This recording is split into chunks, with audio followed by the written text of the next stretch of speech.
sorry about that. Turns out Screencast-O-Matic cuts you off at 15 minutes, so unless you pay money. So my apologies. Hopefully I can cobble these together into one YouTube video. We'll see. Wish me luck. So we were talking, let's have a shared vision that this will come true. Shared visions of the world is where we left off. Myth also articulates the fundamental truths, because human beings all feel that there are certain things in the world and about life that are fundamentally true. We may not all share the same fundamental truths, but they are what make us who we are, about the shape of the universe and the nature of human beings. Purposes of mythology.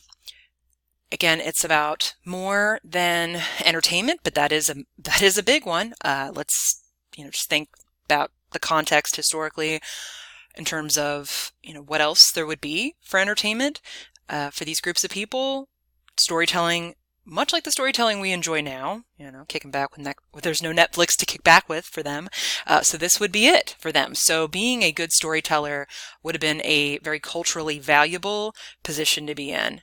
And it is to this day, too. So entertainment's a big one. Passing on of history. So there is no written language for these groups yet. So in order to pass on their history as a group, their ancestors, how they came to be, different movements that their tribe has made over the course of history, especially for tribes that are, that are frequently moving across landscapes, this is a really important part of cultural transmission.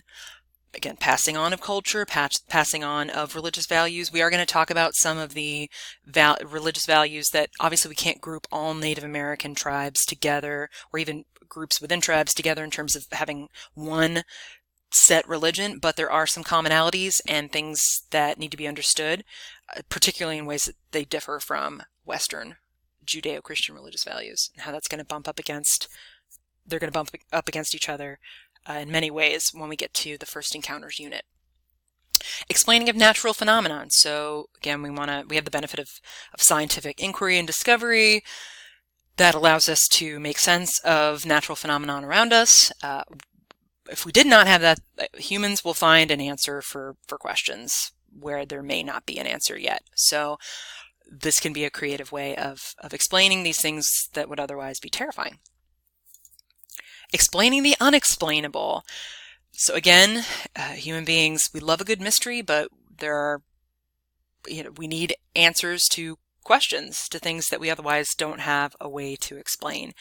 And we do this with children all the time, coming up with stories about where those children came from that may not be exactly 100% scientifically accurate, or maybe how those Christmas presents got under the Christmas tree that morning, all kinds of things. But also things that, maybe we can't necessarily explain to them in the moment, like where does thunder come from?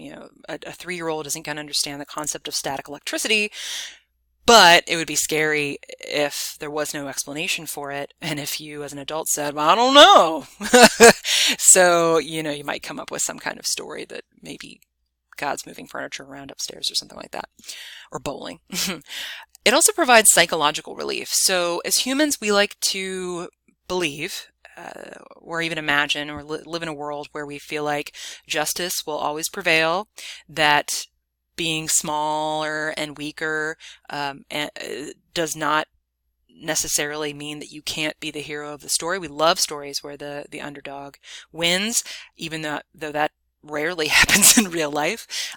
We like that. It provides us relief. It makes us feel like we can be the heroes of our own stories, because at the end of the day, that's what everybody wants. And it also provides us, a sense of connection to each other, makes us feel less isolated, because human beings do not do well in isolation. And it teaches important beliefs and moral values, and we're going to dive much more deeply into that in just a moment. So in terms of beliefs and values, and this is something that your textbook readings covers, but it cannot be overstated, and it's going to be particularly important to your first literature discussion board assignment. Beliefs and values in mythology can be roughly organized into 3 main categories. Beliefs about the nature of the physical world. So again, that kind of goes back to the purposes we were discussing of explaining the unexplainable, But also, if you want to think in terms of if you've got a group of people who have to be on the move regularly, storytelling can actually help them create a mental map of where to go and what they'll find when they get there that allows them to understand their physical world and interact with it much more effectively than just trying to memorize details otherwise. It's a lot easier to remember things if it's in the form of a story. I think we can all agree with that. Beliefs and values about social order and appropriate behavior. Okay, so this is huge and something that comes up quite a bit in our Native American literature selections.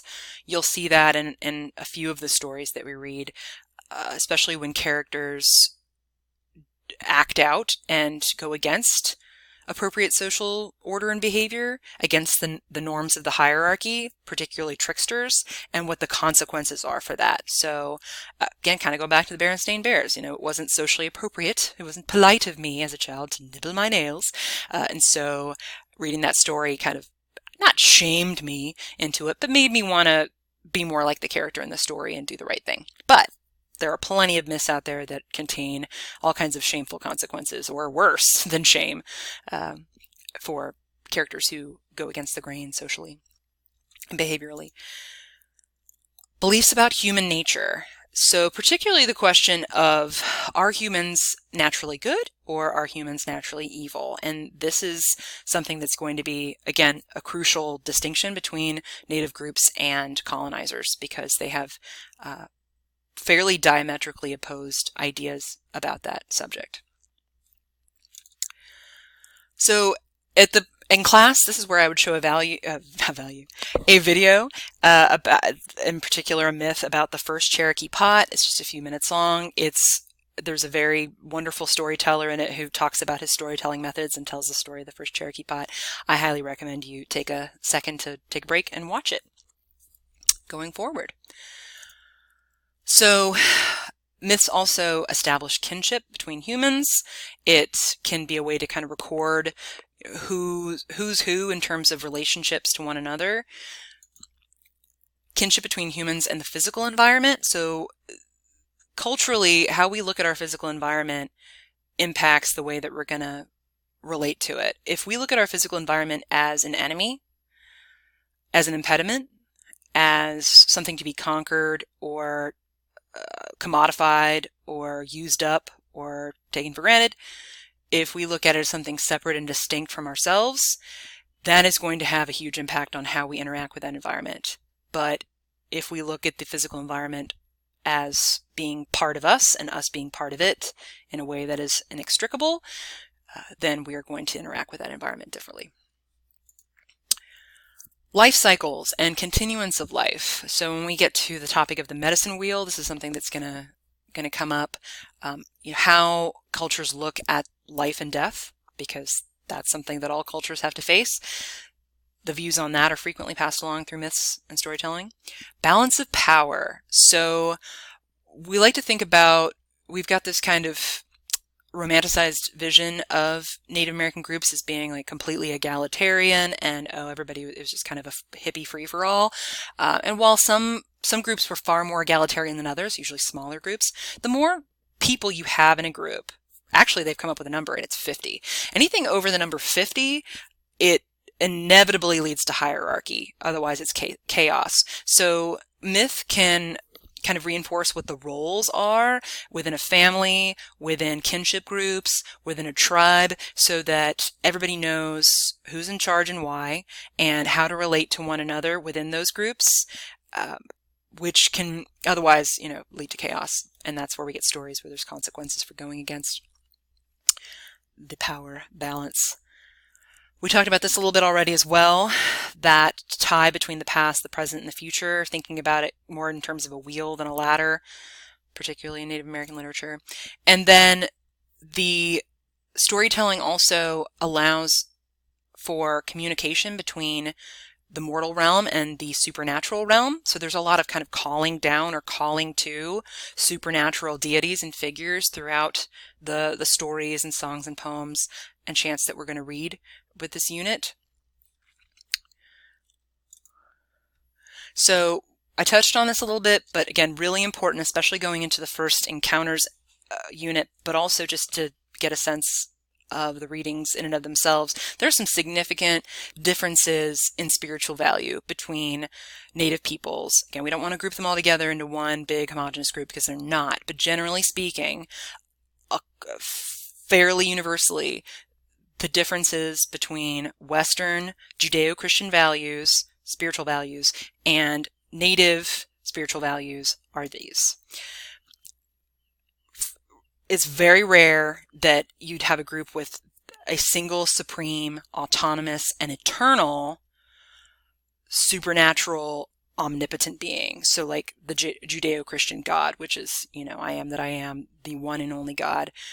You don't get that with this particular spiritual context. Instead, it's going to be lots of different deities who interact with humans and you know, regularly in these stories, and who are not necessarily eternal. They can be created and destroyed, and they are not, there's no, you know, supreme. And also a sense of this is kind of goes with kind of the stereotype of Native Americans, but generally speaking, spiritual values do include a sense of kinship rather than hierarchy with other inhabitants of the earth, plants, animals, even, you know, water, rocks, things like that. There's not a sense of the binary human and not human, you know, human and everything else, where human is inevitably superior and always takes, you know, priority. Instead, again, it's that sense of kind of kinship, a wheel rather than a ladder, a Venn diagram, if you will. And this is really important too, especially when we get to the question of why there's a lot of reasons why there was resistance on the part of Native peoples toward the missionary efforts of colonizers.